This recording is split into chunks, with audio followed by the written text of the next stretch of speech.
Welcome to Story Talk, a series of online conversations featuring storytellers and artists from around the world, especially curated for the 5th anniversary of StoryFest Singapore. I'm going to be speaking today with Ruth Kirkpatrick, a storyteller based in Scotland, and all about her work in storytelling and well-being.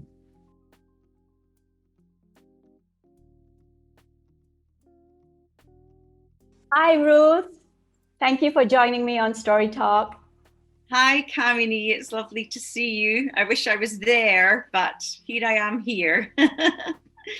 So, Ruth, you are a storyteller, a performance storyteller. You've traveled around the world sharing your stories, but you also have your own practice where you use stories very much for well-being, for healing. Can you share a little bit more about your background in these two different sections of how you apply storytelling, both as an artist and both for well-being? I think a lot of people get into storytelling more through the performance route, but I did not come to storytelling that way.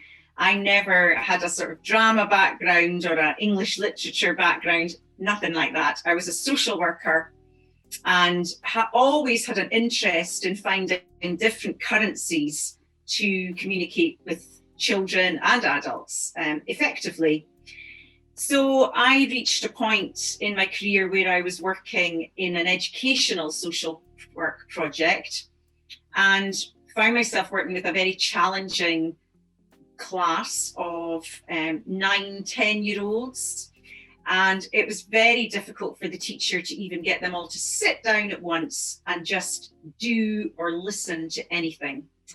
So I went in to try and support her with that. And I tried all my usual games and drama exercises and everything. And then decided to try a traditional oral story.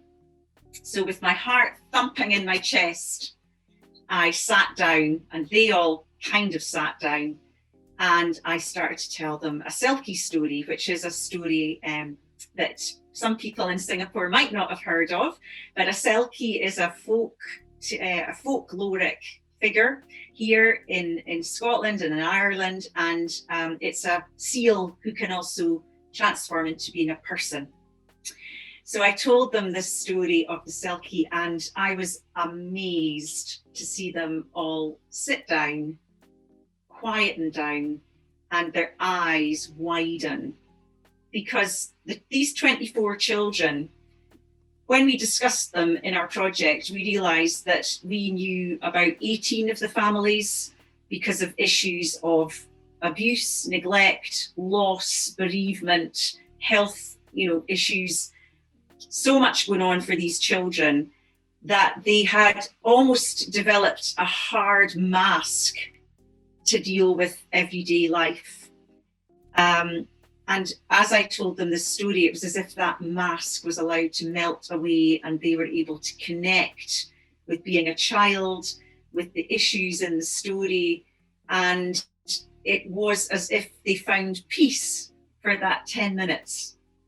So what do you think, that stories have? What are the powers that stories have for our mental health, for our emotional well-being? How is it that these masks melt and, peel off? What happens in that process between story and listener? And, it's not entertainment anymore, right? There's something else that's happening. I think there's a lot of things happen, and some things I think we don't even know what the alchemy is between the teller and the listener. But certainly what I just mentioned there, that finding a place of peace, is something I see again and again and again. And I think as I've got older, and I think particularly actually in the last year, where we have been in a sort of restricted way of life, I have become much more aware of how difficult it is to find a place of peace, a place where you can reduce the anxiety, connect with the parasympathetic nervous system, relax your muscles, let go of the right-hand side of the brain and let the left-hand side take over a bit more. These kind of actions are difficult. And actually, telling someone a story can create an environment where those actions happen. And that sense of peace for anyone, whether you are troubled in your hour-to-hour life or not, is so valuable and precious. And I think there certainly is research that would say that when a group listens to a story together, people's breathing begins to coordinate and match the same rate as the person next to them. Their heartbeat slows down and begins to beat at the same rate as the person next to them. All these bits of research would support that people do relax and find some peace.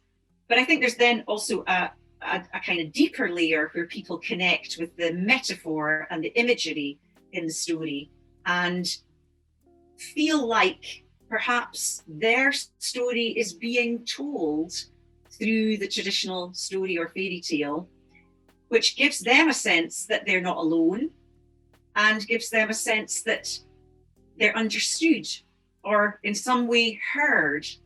You speak about, the sense of peace and the relaxation that storytelling can sort of induce in the listener. And this is very much about calming, about soothing, about reassurance. So what kind of stories do you choose to tell when you go into situations like this and you know that your audience needs this from you or from this moment? What I learned very quickly was that a story that I thought might be suitable for a certain situation, because I thought the story was about A, when you tell it to a group of people, say 6 people, they hear 6 different stories from me. So what I think I'm telling is not necessarily what the person is hearing.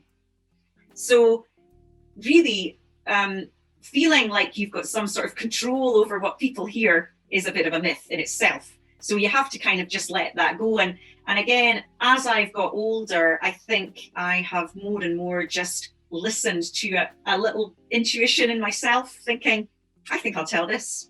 And I often don't know exactly why that is. And I think you can overthink which story to tell people. I mean, I could give you a wee example. I worked with a group of women a number of years ago, and each week I would think really hard about what story might suit them, what themes had come up in the group the week before, what might be relevant to their lives. And I came up with a story that I thought was very relevant for a particular theme in the story. And when I told it, one of the women said later, oh yeah, that story was about something completely different to what I thought it was about. So I had thought that she might zoom in on a section of the story that was about struggle, but she didn't. She zoomed in on the very beginning of the story, which was just me setting the scene and saying that this story is set in a place where 2 rivers come together and become one. That was the image that leapt out to her. And later, we understood from her that she had actually had an operation to be sterilized. And that imagery of 2 rivers going into one struck me as being very like the fallopian tubes for a woman going into the uterus. And so I found it so interesting that was the image that out of a 15-minute story, she kind of latched onto the image in the first minute. So we which I thought was incidental, but there we go. You never know what people are going to take away from a story. You work with all sorts of audiences. You work with individuals, you work with schools, you work with groups, you work with women, you work with men, you've done a lot of extensive work in the community, as a community artist.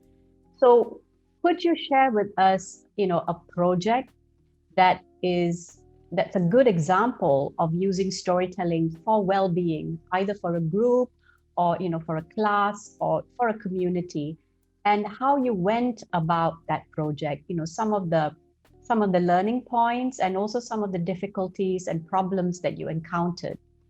One project was called Inspire. And I think it's an interesting example to speak about because not only was it storytelling, but I worked with musicians and singers as well. So the project was set up so that 2 artists would go into a project together. And the projects were for vulnerable adults who had either mental health and or homelessness issues. And one of the projects that I worked in was with a musician and singer, and he's called Scott Murray. And we went into a mental health kind of day project together. So some of the adults had maybe were on the autism spectrum, or had depression issues, or, you know, some people had psychotic illnesses as well, but they were well enough to live in the community. And what we did was every week we would go in and sing, and I would tell a story, and we would encourage people to express themselves. And that first phase was really just getting to know the people, trying to work out what particular things might hook them, might hook their interest. And we worked with that group for about 9 months, going in every week. And it was just amazing. It was kind of like, you know, a flower unfolding from a bud, you know, a sort of one coloured bud into this flower with many different coloured petals as that group unfolded. And we discovered that one man who was hardly said a word and didn't really join in the group very much, we eventually discovered that he was a great solo singer, and that he had grown up in the centre of Edinburgh, like before the time where the sort of project housing, you know, public housing centres were built around Edinburgh. And so, you know, I was able to, by me telling stories, it just encouraged him to tell his stories about his childhood, and the songs that they used to sing in the streets when they were playing, and the songs that he knew from other adults who'd sung to him. And he had this huge song repertoire in his head that, you know, no one had known about. And talking to him about his childhood living in the sort of slum streets of Edinburgh in the old town, we were then able to take his story and write a song from his material and sing it back to him. And that kind of work is just, it's such a precious gift from somebody. You know, I think the experience of sitting and being listened to and having somebody be interested in your past, when this man had, you know, we knew had a lifetime with institutions and psychiatric services, where probably his problems were the focus.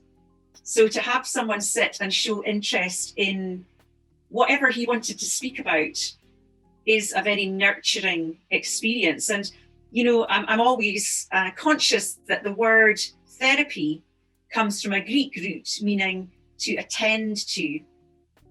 And it's nothing more than that, actually, to be therapeutic. It's just attending to somebody. But by me going in and telling stories, and all the oral work we did with singing, it loosens people up and encourages them to reciprocate. Storytelling is a reciprocal art. You tell a story, eventually people will want to tell you one back. And that's the well-being key, isn't it? For people to be able to speak and reflect about who they are, what their past was, how it's made them who they are today, both the good things and the bad. Now, correct me if I'm wrong. When we met last time, you'd just written a book or published a book, right? So I have it here. I want to ask you about the book Stories Always, and, you know, what prompted you to put down all this in a collection, in a book, and publish, and what the book is about and how it can help others who want to embark on this path of using stories and storytelling for well-being and to heal and help other people. The reason that I wrote it was that I was doing a lot of training with teachers and social workers and youth workers, and I'd been working in prisons and hospitals and all sorts of different, you know, homes for the elderly. And whenever I did the training, people would say, "Oh, can you recommend a book?" And I'd say, "Well, no, but I can recommend a list of books." And I'd give people a list with all sorts of books on it. And then one day I was in a school and it came to lunchtime, I'd been storytelling, and I often liked to go to the school canteen and sit with the children and eat with them to hear what they'd thought about the stories, you know. So I did that, and this wee boy was sitting next to me, and he said, "Oh, you know, the stories were brilliant today." I said, "Oh, that's good." And he said, "Have you written them all down?" And I said, "No, I haven't." And he said, "Well, I think you should, because then other people could tell them." So out of the mouths of babes, you know, comes wisdom. And I said, "Well, you know, I probably should sit down and write them, but I'm better at sitting and telling them than I am at sitting and writing. It's, you know, it's, you need to sit still and concentrate. But it's been really popular, I think, because what I've done in it is, I think, you know, there are many aspects to enhancing well-being. And one way, which I think sits really well with storytelling, is activities. Talking activities, exercises, to suggest how you can use the story to extend the experience for the listener. So with each story, there are 10 stories, and with each one, there are 3 suggested activities which cover different areas, either social skills, drama skills, storytelling skills, art. And so I've written up these exercises or activities that are tried and tested. And I find it works so well to tell one of these stories, then immediately go into one of these activities. Because what I think you do by telling the story is almost create a bubble. And it, you know, the listener in many ways suspends their disbelief. You know, they find themselves in the story and they lose themselves in it. And if you can just go straight into an activity, then that sense of suspended disbelief just continues into the activity, and they you know, people really enjoy that.